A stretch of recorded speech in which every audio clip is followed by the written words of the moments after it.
शुभागमन शुभागमन हुआ गुरु का शुभागमन। सुस्वागतम सुस्वागतम भक्त कहे गुरु सुस्वागतम। बड़े भाग्य से बड़े पुण्य से मिला गुरु का चातुर्मास। बड़े भाग्य से बड़े पुण्य से मिला गुरु का चातुर्मास। वर्षा योग में धर्म की वर्षा रचेगी एक स्वर्णिम इतिहास। चलते हैं आज की गुरु वंदना गुरु प्रार्थना के साथ प्रारंभ करते हैं। गुरुदेव गुरुदेव गुरुदेव गुरुदेव गुरुदेव गुरुदेव गुरुदेव गुरुदेव। तू ही माता तू ही पिता है, तू ही माता तू ही पिता है, तू ही माता तू ही पिता है, तू ही माता तू ही पिता है, तू ही सच्चा देव। गुरुदेव गुरुदेव गुरुदेव गुरुदेव। हे अंतर्यामी जग के स्वामी, हे अंतर्यामी जग के स्वामी, हे अंतर्यामी जग के स्वामी, हे अंतर्यामी जग के स्वामी। तेरा ही सच्चा भेष। गुरुदेव गुरुदेव गुरुदेव गुरुदेव। तू ही दिवाकर तू ही सुधाकर, तू ही दिवाकर तू ही सुधाकर, तू ही दिवाकर तू ही सुधाकर, तू ही दिवाकर तू ही सुधाकर। तुझ में न राग न देश।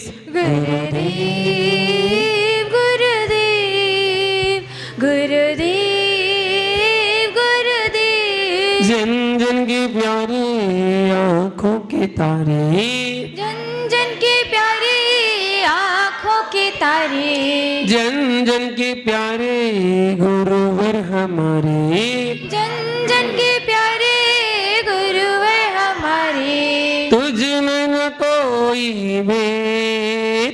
गुरुदेव गुरुदेव गुरुदेव गुरुदेव। गुरुवारी आना पार लगाना, गुरुवर आना पार लगाना, गुरुवारी आना भूल न जाना, गुरुवर आना भूल न जाना। चाहे हो कोई देश।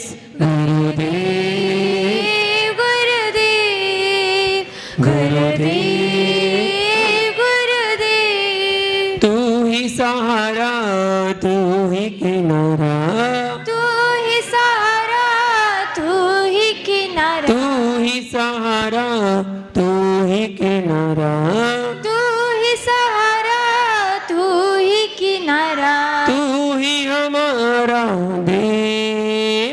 गुरुदेव गुरुदेव गुरुदेव गुरुदेव। तू ही आदि सागर तू ही महावीर कीर्ति, तू ही आदि सागर तू ही महावीर कीर्ति, तू ही विमल सागर तू ही सन्मति सागर, तुम ही विमल सागर तुम ही सन्मति सागर, तू ही विराग सागर तू ही विशुद्ध सागर, तुम ही विराग सागर तुम ही विशुद्ध सागर। तेरे ही नाम अनेक।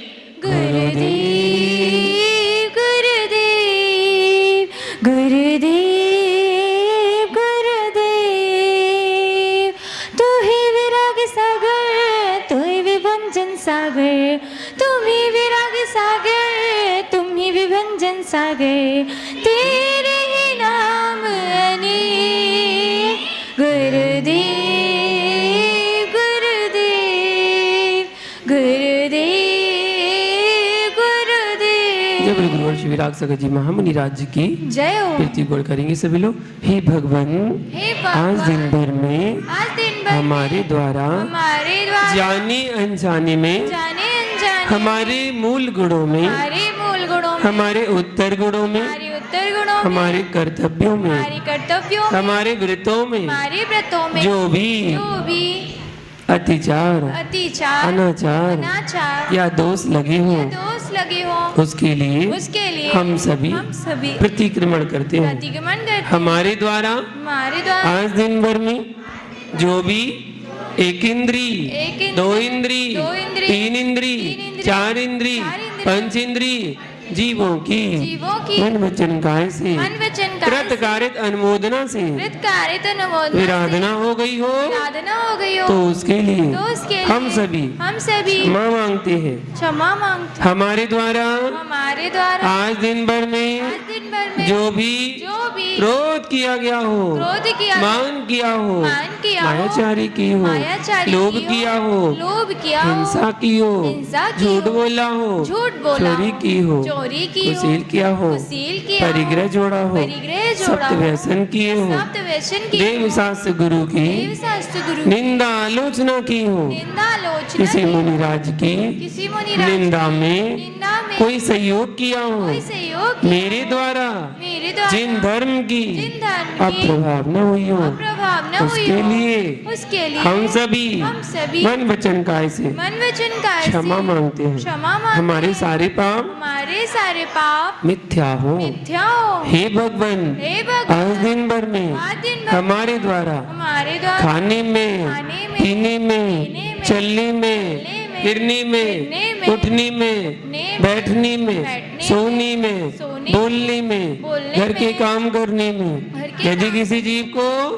यदि किसी दुख जीव हुआ हो, दुख हुआ कष्ट हुआ हो, कष्ट हुआ पीड़ा हुई हो, पीड़ा हुई हो, वेदना पहुंची हो, वेदना पहुंची घात हुआ हो, घात हुआ उसके लिए उसके हम लिए सभी हम सभी मन वचन काय से मन वचन सभी काय से जीवों से सभी जीवों क्षमा मांगते हैं। क्षमा मांगते सभी हैं। जीव सभी जीव हमें क्षमा करें। हमें क्षमा हम भी करें। हम भी सभी जीवों को सभी जीवों को क्षमा करते हैं। क्षमा करते हैं। तस्मिच्छामि दुक्कडम, तस्मिच्छामि दुक्कडम तस्मिच्छामि दुक्कडम, तस्मिच्छामि दुक्कडम तस्मिच्छामि दुक्कडम। तस्मिच्छामि भगवान को नमोस्तु करेंगे। हे त्रिलोकीनाथ भगवान, नमोस्तु नमोस्तु नमोस्तु हे देवादिदेव भगवान, नमोस्तु नमोस्तु हे नमोस्तु सर्वज्ञ प्रभु भगवान।